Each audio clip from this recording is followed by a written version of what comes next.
As he grew up, the old, worn-down house just stood there, mysterious on their block. When he was a kid, he and his friends would always play there and walk past it every single day on their way to school. He never thought much of the house. He never thought that one day it would be his property. He couldn't see himself as the kind of person that would buy this monument, just to restore its former glory so that future generations would enjoy it. George Patchy Dunnett had always been a unique lad. Named Patchy because of a patch of white hair in his lush dark brown mane, he always set himself apart from his peers, seeking to do most things people his age didn't do. Having grown up in a humble village just 30 miles north of Edinburgh, Scotland, Patchy had been immersed in a rich history from an early age. Despite its small size, Cobbles offered some features that would delight any history enthusiast.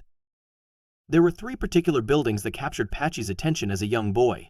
The first building was a mystery to him. He could not establish who it belonged to or what its purpose was. The second building was a museum that was dedicated to Michael Bruce, a poet who lived in the 1700s. The final building was a small cottage that many believed had been deserted. However, they were about to be proven wrong. Patchy stumbled upon the truth of the cottage when he was around 8 years old. He and his closest friend had been playing hide and seek when they witnessed a man opening the cottage door and walking inside. Patchy and his friend's curiosity piqued, so they followed the man. At that moment, they discovered the truth about the cottage. The house looked very old and tired, with no one living in it for more than 50 years. Patchy said on YouTube, a wrecked car and some outdated tools were being stored there by the owner. Patchy evolved into a dedicated young man who established various revenue streams as a video editor and streamer. But as the years went by, he still felt the desire to purchase and upgrade the cottage. Patchy had always been an imaginative person. Growing up, he had always loved stories like Lord of the Rings and Narnia, and all of the fantasy stories he read as a child played a big part in who he grew into as an adult. He always traveled through mythical landscapes inhabited by fantastical creatures in these tales, hoping to one day lead such a life. Patchy understood he would have to create his own dream in the actual world because reality was less exciting than the realms in those books. I thought it would be nice to turn it into a proper house, something to call mine, Patchy shared. With that in mind, he began to implement his plan and eventually accumulated well over $195,000. Thanks to his profession as a content creator and the help of his family. He approached the cottage's owner, with whom he had previously discussed purchasing the property, as the year came to a conclusion and worked out the financial details. Now all he had to do was restore it. It cost Patchy $67,000 just to make the purchase, with the rest left over to deal with all the hardship that would follow. After the previous owner took all his stuff out, what he left me with was a house whose floor needed sorting. The walls were in very rough condition, and the house as a whole was damp. The ground floor was also mud and dirt, a testament to how old the place was, and the stairs and sliding door would need replacement. Patchy started working right away. As there was no foundation for the cottage, the first step was to construct one. By removing the stairs and doors, Patchy began work on the foundation with the assistance of a builder. The chimney was also rebuilt, the bricks and cement were replaced, and a new brick stack was created for the bedroom windows, which were near collapse. Despite that, things were just getting started. Similar work was done upstairs, including bolstering the health of the house's internal walls, raising the ceiling a little bit, and pouring concrete onto the floor downstairs. The building was subsequently insulated by Patchy. The following phase of the project involved scientific scrutiny, which Patchy characterized as a real agony. When the builder saw the roof wasn't in great shape, he demanded extra money. However, it didn't end there.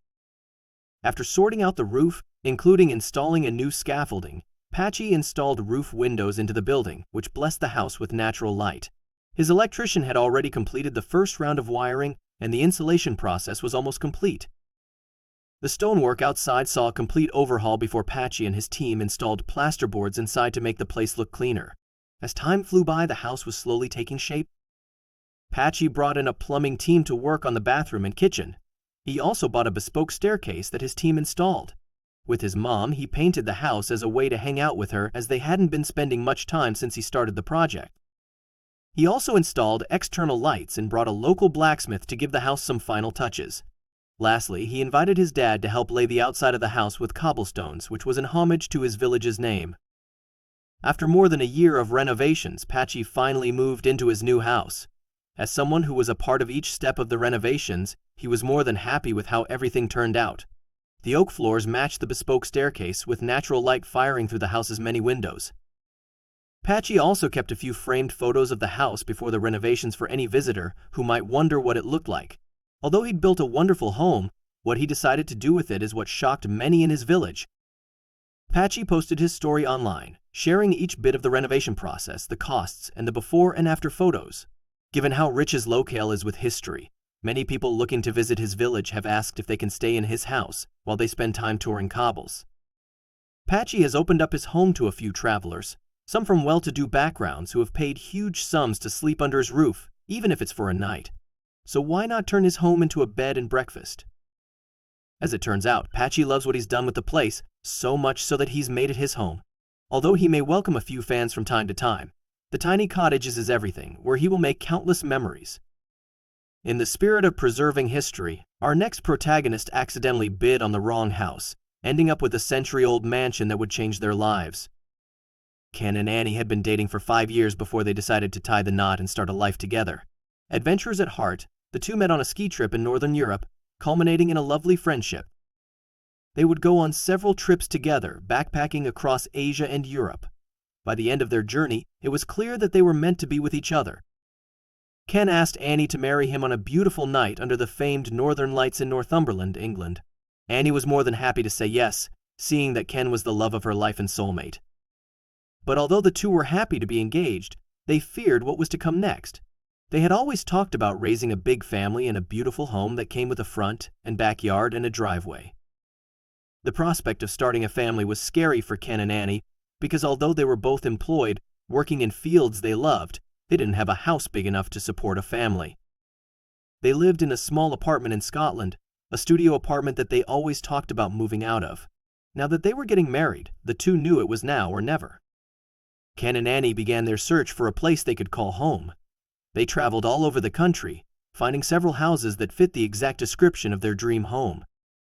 But although these houses were very well made, with well-kept lawns as green as a football field, fruit-bearing fruits, and safe neighborhoods, there was one glaring problem. The houses were expensive, more than Ken and Annie had saved up. Their wedding day was almost around the corner, and the two were finding it hard to divide their time between looking for a house and planning their wedding. It was then that Annie had a brilliant idea. She shared it with her fiancés, not knowing what kind of trouble they were about to step into. Annie heard from a friend that houses were being sold at auction. Many people were buying, renovating, and selling them. What if she and Ken bought one of these places and turned it into their dream home? Seeing how much resources they'd spent searching for houses, Ken agreed. He booked a place in the next auction and got ready to find his family a home. He had no idea what awaited him. The auction day came as expected, and Ken attended the event. He went through the catalog of houses on sale, seeing one among the many that he and Annie would love. The house was also salvageable, meaning the two wouldn't spend a fortune renovating it. Ken waited patiently for the house to be mentioned. This was his chance to shine. The auctioneer began the process. As soon as he touched on the house, Ken shot his hand up with his bid. He'd placed 10,000 euros on the building, hoping no one would outbid him. But as he held his price up, he realized something that made his stomach churn. It was then that he knew something was terribly wrong. The mistake would be irreversible. No one else was bidding alongside Ken. That alone prompted him to look at the catalog. His eyes broadened as he realized his mistake. He had just bid on the wrong house, a 100-year-old derelict mansion in Dunoon instead of the intended house in picturesque Glasgow.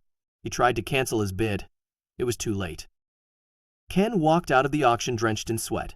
He called Annie even before he made it outside, telling her what had happened in detail. He couldn't believe he'd just bid on the wrong house. He told her the reverse process on the auction would likely interrupt their wedding plans and the ceremony itself. What did she want to do? Sensing the distress in her fiancé's voice, Annie assured him everything was okay. If they had landed on a mansion instead of a house, then they would make it work. They had to. We'll find a way to turn it into a home, she said over the phone, urging Ken not to worry about it. If only she knew the mess that awaited them in Dunoon. Ken and Annie got into their car the following morning and drove to Dunoon. The mansion in the picture didn't look that bad, but when the two saw it, they almost shed tears. The entire structure was rundown. It had been empty for close to 40 years. But that was the least of Ken and Annie's problem with the place. The first issue Ken and Annie had with the mansion was its location. Their jobs, friends, and family were miles away from Dunoon. The area around the mansion was also covered in marshes and bogs. The couple also realized that the picture in the catalog was taken years before and from a flattering angle. But that wasn't all. Ken and Annie found out they'd only bought a third of the house, not the entire mansion. Not being the kind of couple to give up, they tracked down the other owners and bought the whole place.